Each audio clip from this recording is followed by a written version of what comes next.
Bienvenue dans le vlog rénovation numéro 4, c'est parti!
Hier il y a eu deux teams, une team isolation où on a fait quasiment tout ce mur là, il me manque juste à accrocher le reste là, et aujourd'hui normalement on va finir tout ce mur là. Et il y a aussi une autre team, la team qui s'est occupée des fenêtres. Je vais vous montrer, mais il y a deux fenêtres qui ont été changées et il manquera plus que celle-ci à changer. Ça y est, on a tout fini et je vous ai pas montré puisqu'on a refait la même chose qu'hier, mais on a fait tout ce mur, on a fini la laine de verre et mis ce machin là, on a tout fait bien comme il faut, donc c'est cool, ça fait déjà bien propre, on voit un peu plus.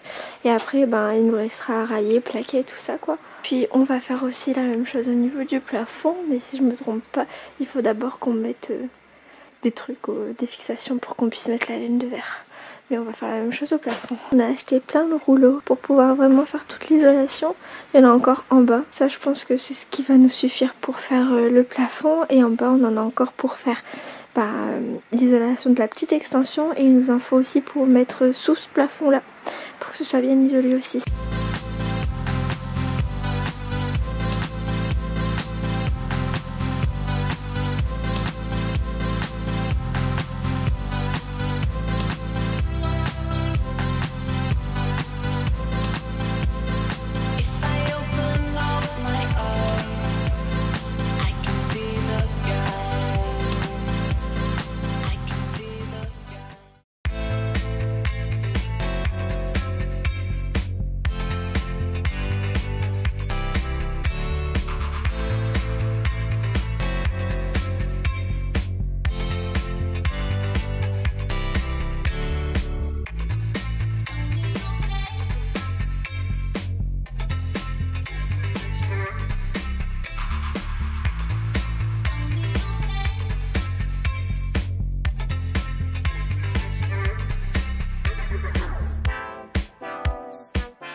Les choses avancent bien sur le chantier. Là on est sur la phase surtout isolation et raillage.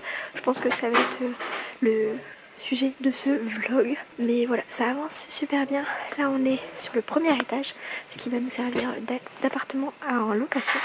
Donc ça a bien avancé. Je vous montre pas à chaque fois qu'on fait l'isolation, puisqu'en soi ça revient à chaque fois à la même chose, mais on a quasiment tout isolé, le haut en tout cas.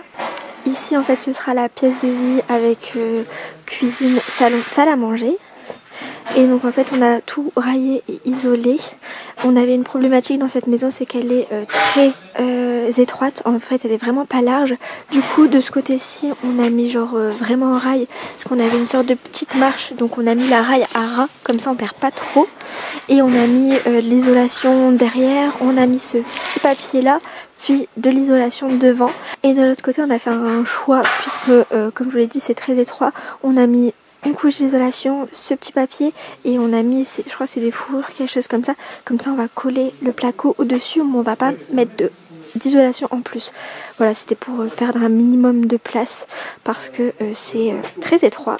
Bon, sinon tout le reste on met un max d'isolation pour qu'il qu'il fasse bon quoi. On a fait aussi le plafond. La baie vitrée est en place, il nous manque juste le volet, mais il faut qu'on le commande. Ça on l'a pas encore fait, c'est pas vraiment une priorité, mais ça il faut qu'on le fasse. Ici ce sera les toilettes. Donc on a déjà acheté les portes. Donc ils ont mis les bâtis de porte. Pareil, on a déjà isolé, il manque juste à isoler les murs. Et pareil, du coup on a tout isolé. Là par contre on va pas mettre de trucs gris si je me trompe pas. C'était vraiment juste ces deux côtés là qui mènent vraiment à l'extérieur. Là on est côté mur voisin et pareil de ce côté-ci. Par contre pour le plafond, hop, on a mis le petit truc gris. On a fait le choix aussi de casser le plafond parce que de base il y avait un sort de deuxième plafond tout ici. On a fait le choix de le casser et d'agrandir puisque ça va être une relativement petite chambre. Donc on s'est dit pour donner un peu plus d'espace et moins ce côté étriqué, on a ouvert un peu et fait la pointe. Donc ça peut être sympa. Aussi petite nouveauté que je vous ai pas montré, mais la fenêtre du haut a été posée et du coup là aujourd'hui il nous reste à isoler hop ici. Du coup parce qu'on n'avait pas pu le faire, ils l'ont posé hier si je me trompe pas, mais c'est cool avec le volet et tout. Et il nous reste à isoler je pense un petit bout de plafond, mais sinon tout est fait. Prochaine étape ça va être de passer tous les câbles pour l'eau et pour l'électricité, mais sinon ça a bien avancé. Et là du coup on s'attaque au bas, je pense que vous l'entendez depuis tout à l'heure, mais il y a Corentin et son frère qui sont en bas. On a commencé à faire l'isolation et donc là je pense qu'ils commencent à railler un peu en bas et tout ça, mais voilà, notre priorité c'est plus de faire le bas. Je sais qu'un chantier généralement on fait plutôt le haut d'abord et ensuite le bas, mais étant donné que le bas va me servir de local commercial et qu'il y a des autorisations à demander, etc., des fonds d'attente, on préfère finir le bas en priorité. Donc voilà, on a déjà fait une partie du haut et puis maintenant on va s'attaquer au bas.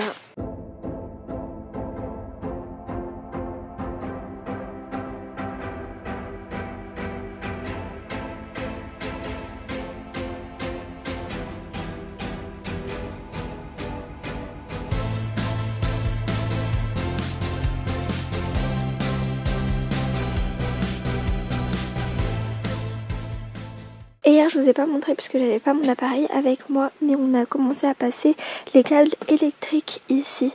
Donc voilà, pour savoir où vont être chaque prise. Donc on a mis un peu les câbles électriques par-ci, par-là, on s'est occupé de ça. On a fait toute la pièce de vie et il manquera la chambre à faire. Et on a aussi commencé à mettre un peu l'eau, etc. Là ça va être les toilettes et ici ça va être la salle de bain. Donc là ici il va y avoir le cumulus et ici le bac pour la douche et tout ça quoi. Donc ça commence à prendre forme peu à peu, donc ça c'est cool. Là je vais vous faire un petit tour guidé de l'appartement. Et bien j'ai un câble qui me tombe sur la tête. Je vais vous faire un petit tour guidé de l'appartement pour que vous vous rendiez compte un peu de chaque chose, où elle va être, etc. À savoir que le projet a quand même évolué en cours de projet, en cours de travaux, etc. Puisqu'on s'est rendu compte qu'il y avait des choses qui étaient peut-être mieux, moins bien, etc. Donc c'est un projet qui évolue au fur et à mesure des idées qu'on a. Donc voilà. Ici il y aura tout l'escalier, un petit sas d'entrée et la porte d'entrée. Donc là je suis sur le palier en fait. Donc voilà. Ici donc ce sera l'entrée. Ici cette pièce là ce sera les toilettes. On a décidé de les mettre ici, ça nous paraissait assez logique, comme ça on perd pas trop d'espace. Et ensuite tout là ce sera la pièce de vie, donc avec le côté cuisine ici, le côté salle à manger et le côté salon dans le fond. Donc ça nous donne quand même une bonne pièce. Vous avez la baie vitrée pour donner de la luminosité et on a également mis un dôme là puisque étant donné que c'est une nouvelle construction on n'avait pas le droit de mettre de fenêtres sur les côtés, donc voilà. De base en fait on a mis le dôme ici parce qu'il était censé avoir la salle de bain ici en fait en plein milieu. On était censé avoir un petit sas d'entrée, la salle de bain et puis tout un couloir et ensuite avoir uniquement cette partie comme pièce de vie. Et en fait comme je vous l'ai dit le projet a évolué tout ça et en fait ma mère nous a donné l'idée de mettre la salle de bain dans la chambre puisqu'elle faisait je crois qu'elle fait peut-être un peu moins de 10 mètres carrés, etc. Je crois qu'elle fait un peu moins de 10 mètres carrés, je suis pas très sûre, mais du coup on s'est dit que c'était faisable de mettre la salle de bain là et que ça nous permettrait d'avoir une plus grande pièce de vie. On s'est dit que c'était plus logique comme ça parce qu'on passe beaucoup plus de temps dans la pièce de vie que dans notre chambre, donc on a fait ce choix là et comme ça on a vraiment tout l'espace. Donc bon, le dôme n'est peut-être pas forcément placé là où il faut, il est peut-être un peu petit, mais c'est pas grave, au moins il est là, puis ça apporte quand même un peu de luminosité en plus. Je pense que si on avait fait le choix directement de mettre la salle de bain dans la chambre, on aurait peut-être fait un plus gros dôme et peut-être placé au milieu, mais c'est pas grave. Ici je le dis plusieurs fois, mais ça servira de terrasse. Et donc voilà ce que ça donne. Et par contre on a fait le choix de mettre un WC séparé plutôt que de le mettre dans la chambre, parce que ça nous paraissait logique, si on reçoit etc. ça évite de faire rentrer des gens dans la chambre. On l'a mis dans le petit coin, comme ça il prend pas trop de place. Donc là vous avez la porte pour entrer dans les toilettes et là vous avez la porte pour rentrer dans la chambre et la salle de bain. Donc ça va pas être une très grande chambre ni une très grande salle de bain, mais je pense que c'est suffisant. De toute façon cet appartement est pour 1-2 personnes maximum. Et donc en fait on va rentrer et en gros la salle de bain sera sur un couloir en fait entre guillemets. Désolée si vous entendez les bruits, les travaux commencent. Donc là en fait vous allez avoir le cumulus, la douche et ensuite ici vous allez avoir le lavabo en fait. Donc assez simple et efficace, et je pense que de l'autre côté on mettra le serviette. Pour le moment on essaye un peu de voir ce qui est le mieux pour pas que ça paraisse trop petit et pour qu'il y ait aussi du rangement, parce que ça va être ça la problématique de cette chambre, c'est qu'on n'a pas énormément de place. Et donc on ne sait pas encore si on va mettre ce lit comme ça ou comme ça, on verra en fonction de ce qui est le mieux et ce qui fait le mieux de place. Donc voilà un peu pour le projet qui se dessine au fur et à mesure, donc ça avance bien, on est content.